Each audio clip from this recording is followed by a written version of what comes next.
You have grandchildren? Yes. Yeah. So, and they've never seen you coach, obviously. They never. No. But I think there was an incident with my granddaughter. We were out, we were traveling, and in the airport, somebody would come up and start talking. She finally, 7 years old, she said, "Why does everybody know my grandpa?" In Pittsburgh, he was known as the emperor of the Steeler dynasty of the 1970s. But it's easy to excuse a 7-year-old's innocence, since even when his teams were at the top of the mountain, Chuck Noll never became a household name to the world at large.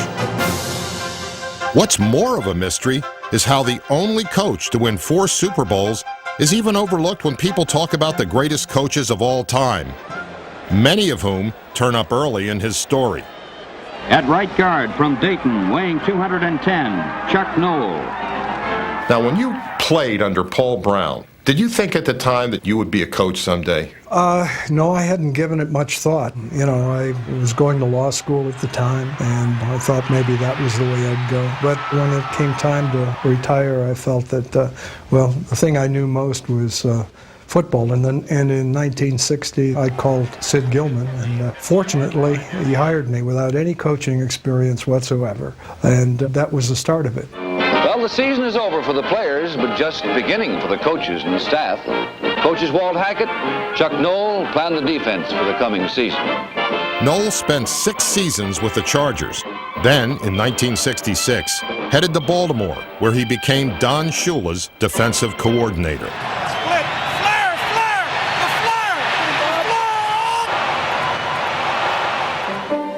After working out a few kinks, Noll crafted one of the best units in the game, right up to when Broadway Joe stole the show in Super Bowl III.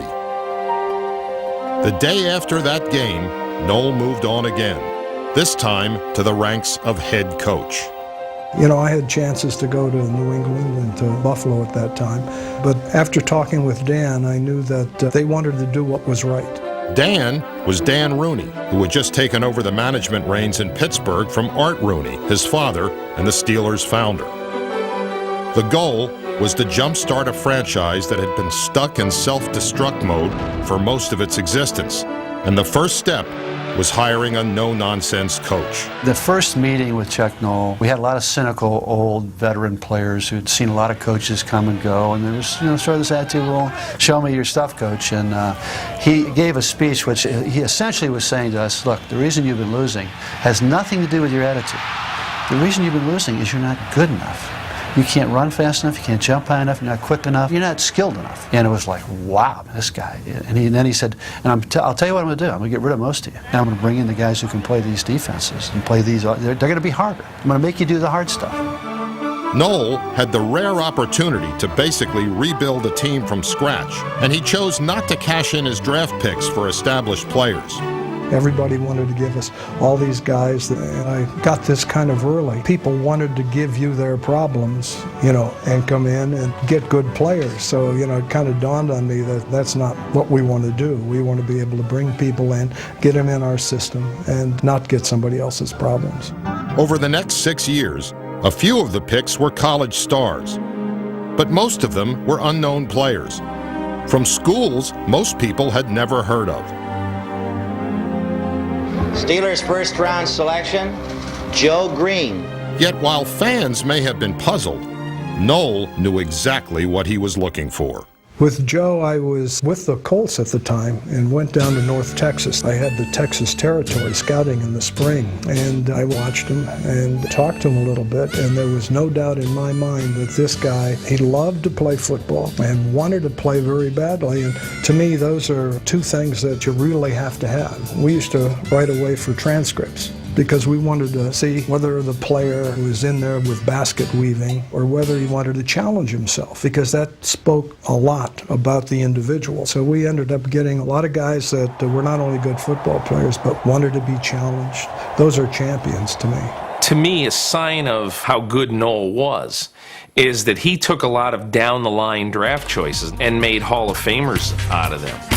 Take the 1974 class, for example, which sent not only first-round pick Lynn Swann to Canton, but second-round pick Jack Lambert, fifth-round pick Mike Webster, and fourth-rounder John Stallworth, who was inducted in 2002.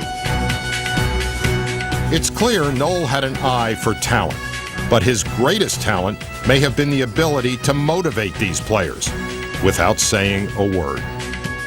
A lot of people think motivation comes from the mouth, and it doesn't. Motivation comes from helping somebody get the job done. It's not saying, come on, you got to do it. That doesn't make it. We always were big on the how-to. Noll always stressed the use of proper technique, and if you didn't live up to his expectations, you were either benched or gone. That was how he forged the cohesive unit from characters as diverse as Fats Holmes and Vietnam vet Rocky Blyer. How he got a man named Mean Joe and a firecracker like Lambert to work with a cerebral player like Andy Russell. You can also understand why he might have had a few problems with a crazy-leg quarterback who early in his career fought Noll's system with his tendency to improvise. My relationship with Chuck Noll went from hate to love to confusion. Early in my career, I couldn't stand him. I'll never forget the Houston game my rookie year. I walked in 2 minutes late for a pre-game meal. Stood me up, Mr. Bradshaw here, it was late, and blah, blah, blah. And we're going to find him and just mean and embarrass me again. Grabbed me on the sideline, jerked me up and down, and put me in a game, pulled me out, cussed me out on the sidelines. And I just couldn't understand this garbage. How would you describe your relationship with Terry? Business-like. It was all business. He had great talent. It was something that, I think you see a lot of Terry on TV right now. He's fun-loving, kind of devil-may-care. And we couldn't have that in our quarterback and had to be, we got to get this done, and this is how we're going to do it. And I think it worked. He may not have liked it, but it worked. I was talking to Paul Zimmerman before I came down here, and he's saying, well, who are you going to do? And I said, well, we're going to do a special on Chuck Noll. So Dr. Z sort of laughs at me. He says, well, good luck. He says, good luck. I said, it's the worst interview there is. And this is what he said. I think Chuck Noll made writers nervous. Because even when he was giving you good information and being sincere, you always got the feeling that there was the curled lip in there, that there was the hint of a sneer. I think he started off life wanting to associate with people from whom he could learn something. And if he didn't feel that he could learn anything from you, he felt he was wasting your time and would blow you off. That's interesting, that perspective. Because Paul, most of the time, we just want to talk about wine, being a wine writer.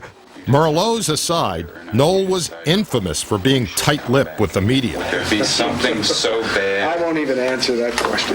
An approach that stemmed from an incident in 1969. Well, one of the things after a game, everybody wanted to know whose fault it was. And my first year with the Steelers, Mel Blount was beaten for a touchdown, and I said, it was Mel's man. And the next game, we were introducing the defense, and when they introduced Mel, the fans just booed like you wouldn't believe, and just crushed Mel, his spirit. So after that, I tried not to point out if there was a breakdown, it was more than one guy. Let's just say he wasn't a walking soundbite, or the type of coach who lends his name to gas grills or a brand of snow tires. Chuck did not perform commercials as Shula did all the time, national commercials on television. Chuck said the commercials are for the players. Let them make the money. Smiling with me, Coca-Cola and Sprite. He simply was not interested in promoting himself. As a consequence, you only sometimes hear of him mentioned with the great coaches. Here you are, the only man in history to win 4 Super Bowls. Are you ever going to write a book? No. Why not? Because, that's, coaching is a very personal thing. It's not something you want to broadcast. And boy, did we find that out the hard way. I was shocked when I got to know him a little better.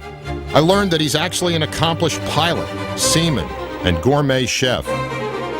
He's a classic Renaissance man, an expert on just about everything. One time, Craig Colquitt, Terry Bradshaw, and myself were strumming guitars in the dorm room. Chuck Noll walks by, sees that we're kind of playing and singing, walks in, takes the guitar from my hands, plays 2 or 3 songs, sings one, hands the guitar back, and walks out, but never said a word. It was like he just wanted to show that he could play the guitar too and wanted to join in a little bit, but didn't need to say, yeah, I can play the guitar. Noll also never lost interest in his college major, physical science. I think this was Rocky Blyer that told me. He says that one of the things that you always liked to do was to come up with new ideas. That every year that you'd have some sort of new way of getting in condition. And I said, well, was there ever one that didn't work? And he said, yeah. He said, one year that, he said, Chuck had studied some Olympic runners, that they were increasing their speed by downhill running. Right. Yeah. And it didn't. It didn't work. The whole idea was the way you increase speed was stride length or frequency. As it turned out, we had more injuries from that. You know, it didn't work out. We often joked about Chuck and his desire to teach and his desire to coach, and he would do that on any given occasion. You know, we did not want to be caught in a shower with Chuck at the end of a football game because there was a tendency for him to start coaching you right there in the shower. And so we all hurried to get out of the shower before Chuck got there. And there were some visions of being caught in a bathroom stall with Chuck next door. We thought he might even coach you then. But the most unusual thing about Noll may have been his attitude towards Super Bowls, lifting curfews and cutting his players loose on the town. Because he believed the reason the Colts lost Super Bowl III was that they were too uptight about being on the world stage. It was something that I tried to go into every Super Bowl with, this is a reward. Let's have a good time. Don't fight the media types. Have a good time with them. You know, Rocky Blyer, for example, took a camera. He had a camera, and he was filming the media. And Ray Mansfield, guys finished, and he says, wait, I'm not finished yet. Come on back. You know, it was this kind of thing, and I think that really helped. And while Chuck may never map out his theories in a book, he did offer me 3 words that would have made a great title for his autobiography. We say whatever it takes. A lot of people have different meanings for that, but what it meant to us was, as members of a team, you have to do whatever you can do to help the team win. Now, if someone else is not functioning very well, he may be sick. Well, somebody else has to step up. You know, whatever it takes means team, and I think our guys bought into that. The motto is probably best illustrated in the Steelers' most famous play. Very special from the standpoint that he never took a play off. Looking for somebody to throw to, fires it downfield, and there's a collision. I mean, he finished the play. His assignment on that particular play was to block the outside linebacker. So he goes over to block the outside linebacker. He's not coming, so he sees the scramble, so he starts out to try to become a receiver. So he's in the area there where the ball epitomizes your philosophy of coaching when it looks like you look and say, well, this is just happenstance and luck. But the way you explained it, it really is, in a way, a confirmation of all the things you believe in as a head coach. Yeah, well, you know, there's the old saying about preparation makes you lucky. You know? Preparation also made them very good, thanks to the man Joe Green once called the only indispensable Steeler, who also may have been their most unique personality. One thing I learned very early is you have to be yourself. You can't imitate somebody else. You have to do the things the way you have strong feelings. If you imitate somebody else, you're going to be a poor imitation, and it's not going to work. And Noll was always himself, even when he had to face the media for the last time. The only thing that I can say is thank you. I mean, this is to everybody, to the city of Pittsburgh, to the coaches that I've been associated with through the years, to the players, especially the players, because those are the guys that make it happen on the field. You know, it's been great memories, and after 39 years in it, I have to step back and see what the flowers smell like for a little bit. It was a dignified, tearless departure, fitting for an intellectual who believed that at its core, football isn't such a complicated game. Coach Noll would always say, if they're trying to fool you, that means they can't beat you with their best stuff. They're desperate. Just line up and say, come on. That's Chuck Noll. Those basic, fundamental things that you grew up with, that every coach had drilled into your head, but it all came to a light. And somewhere in that light lies Noll's legacy. A coach who was handed a team stuck in the cellar of pro football, took them to the top, and kept them there. So What would you tell your grandchildren if your grandchildren say, Grandpa, what was it like to coach that team? It was fun. It really was fun. It's kind of what you'd expect from a guy who one day simply decided not to be a lawyer and instead went on to build the greatest football team of all time.